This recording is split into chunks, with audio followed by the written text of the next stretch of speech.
Hey guys, welcome back to another video. My name is Shamira.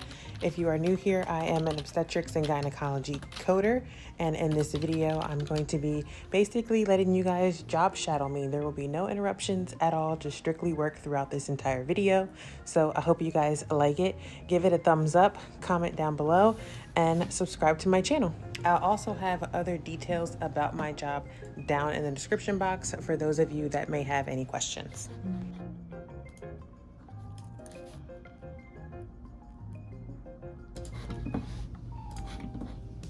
Alrighty, so right now I am looking at a vaginal delivery by one of my midwives, and this patient is 38 weeks pregnant.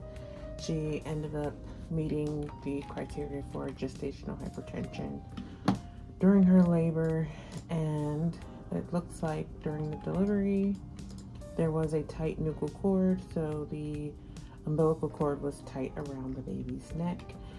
And now I'm looking at my details of this delivery, and I'm going to skim through.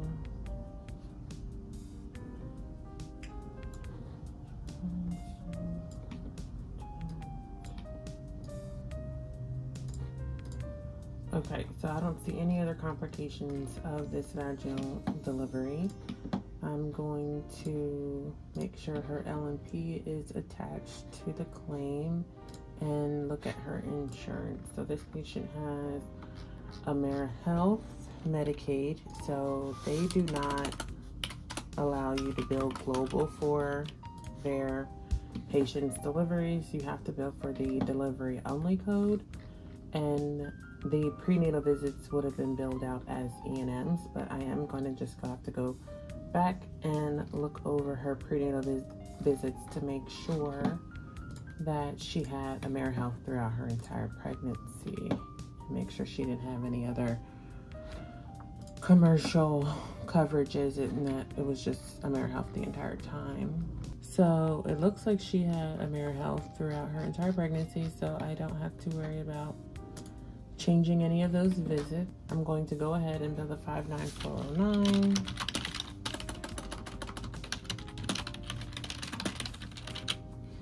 And then I had already looked at her post-delivery visits, and I submitted a no charge for those because when she comes back for her 6-week check, the 59430 for the postpartum visit is going to include her post-delivery care. So this is good to go. And next up, I have a patient that ended up transferring her care to another doctor for her delivery.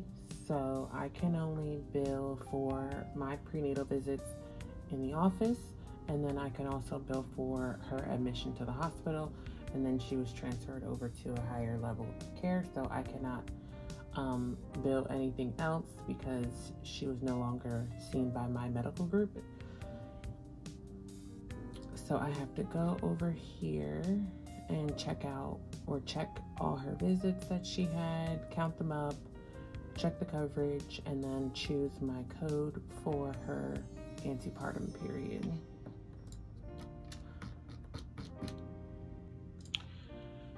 Alrighty, so my next one, this patient transferred her prenatal care to another medical group.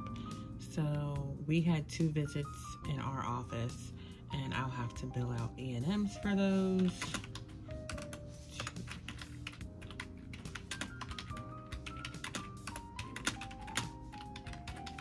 2 visits, billed to payer. Unable to submit the F code. So I'll go ahead and put that in here. And submit an E&M after looking at the documentation, and then I have to change this one as well.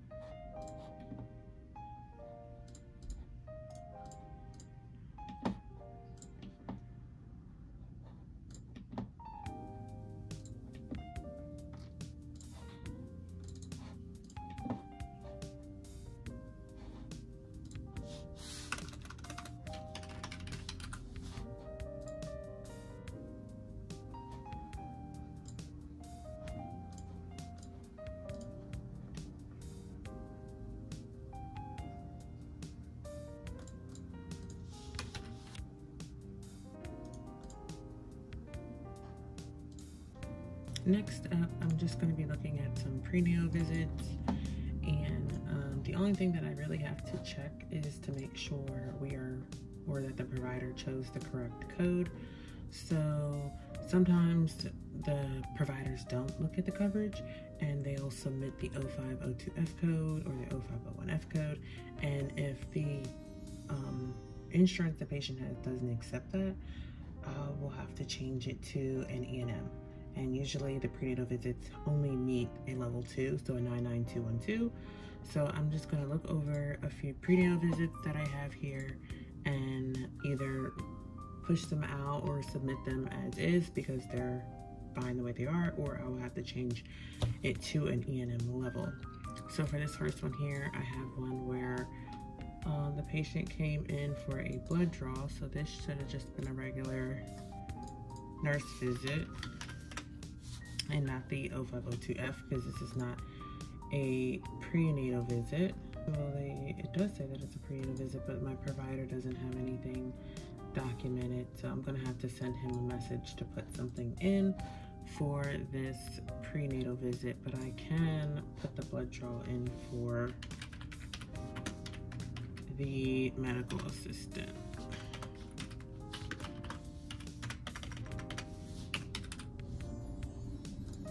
And this patient was 16 weeks. Alright, and it looks like she does not have coverage, so I will need to bill this as an E&M once I get the documentation from the provider.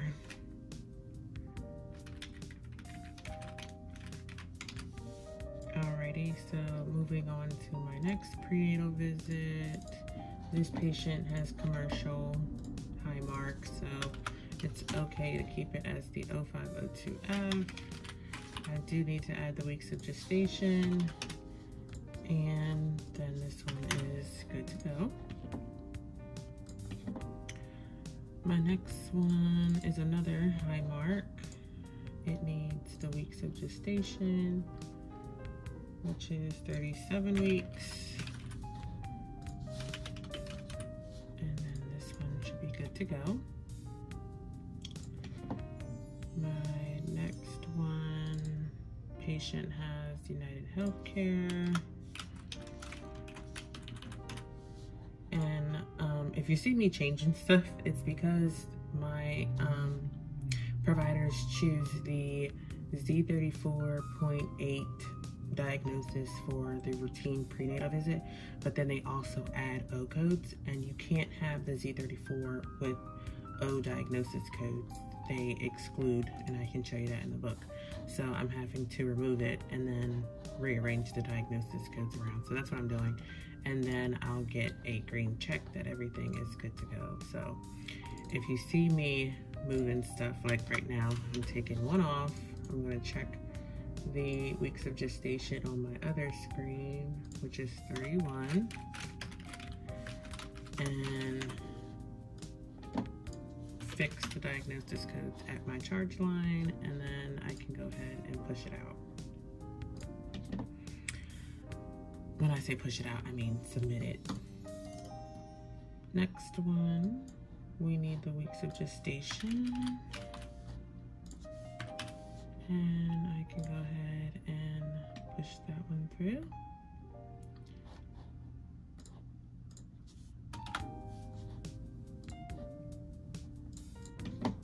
And then I have a few here that the patient had Medicaid, Gateway Medicaid, and we need to bill an E&M. So I'm going to look at the documentation. Patient has no issues, no work concerns, denies vaginal bleeding, yada yada yada. So that is just going to be a regular 99212, and Gateway Medicaid, we add the U9 modifier. This is just so they know that these are prenatal visits. It's an identifier for Gateway Medicaid on the claim, showing that this is a routine prenatal visit.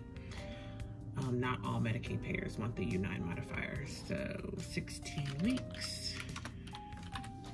And I'll go ahead and be done with that one.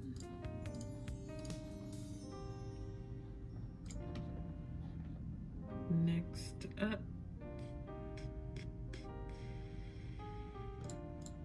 I have a straight Medicaid, and it just needs the weeks of gestation, which was 24 weeks. And patient here, no issues or concerns. So that's a regular 99212, and I'll go ahead and submit that one. Straight Medicaid does not get any modifiers. Oh no, they do get the TH, so I can go ahead and put that on there. And I'll submit that one. My next visits to bill out are for a patient that has high marks, so I can go ahead and submit the 59425. And the first one was on 2/8/23 through 5/23/23. My data service that I'm going to use is the 4th visit, which was on 5/23. So I'm going to go ahead and pull this patient's prenatal visit up for 5/23. I'm going to check the note for a diagnosis code. She was 23 weeks.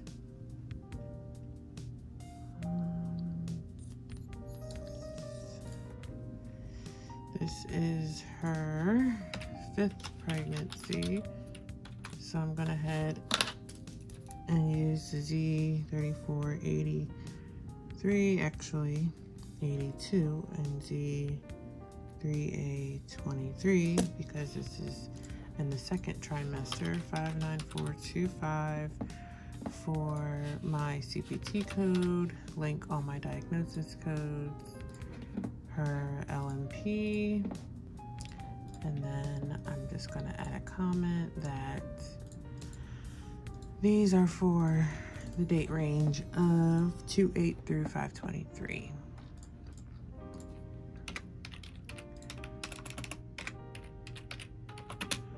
So 2/8 through 5/23. And I need to change my billing provider to one of the doctors. And that's it. I can go ahead and push this one out for OB visits.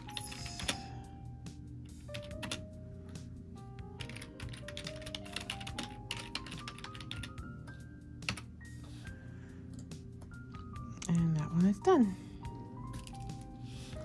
So I can go ahead and mark that one off. And then I have another one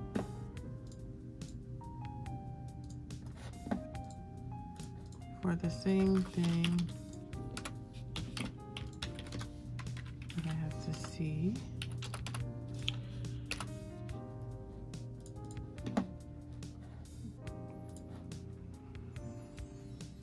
Okay, so this patient has Cigna, so I can bill the 59425 or the 59426 code. Let me just look over her visits here.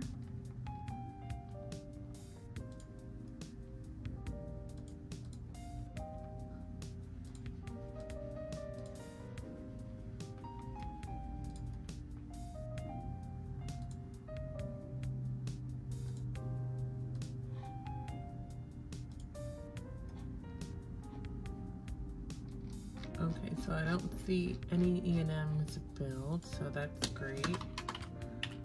Now I'm just going to filter for the 0501F codes and the 0502F codes, so that way I can count them up more easy. The first one looks like started at 12:15, so 1, 2, 3, 4, 5, 6, 7, 8, 9, 10, 11.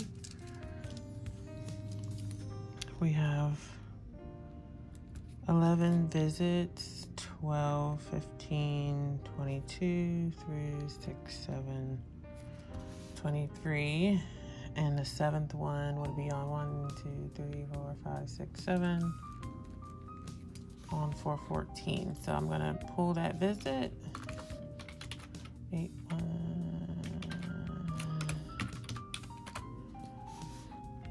4, 4/14. code 59426. Look for a diagnosis.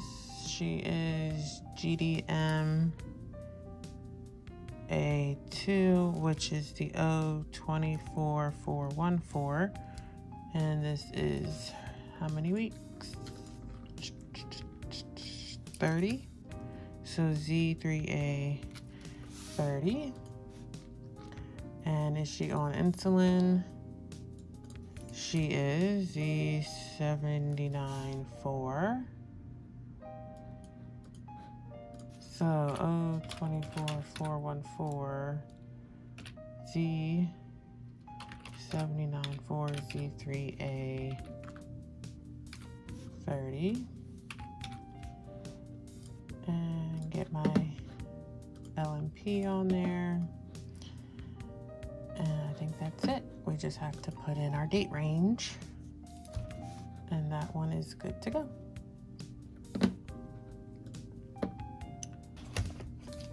And then just to double check. Okay, so right here, there is a coding tip that I have here, Z79.4 as well as Z79, 84, and 85 should not be assigned with codes from category or subcategory O24.4. So I really don't even need the Z79.4. So I'm just going to go ahead and scratch that and only have these two codes here. And that one is good to go.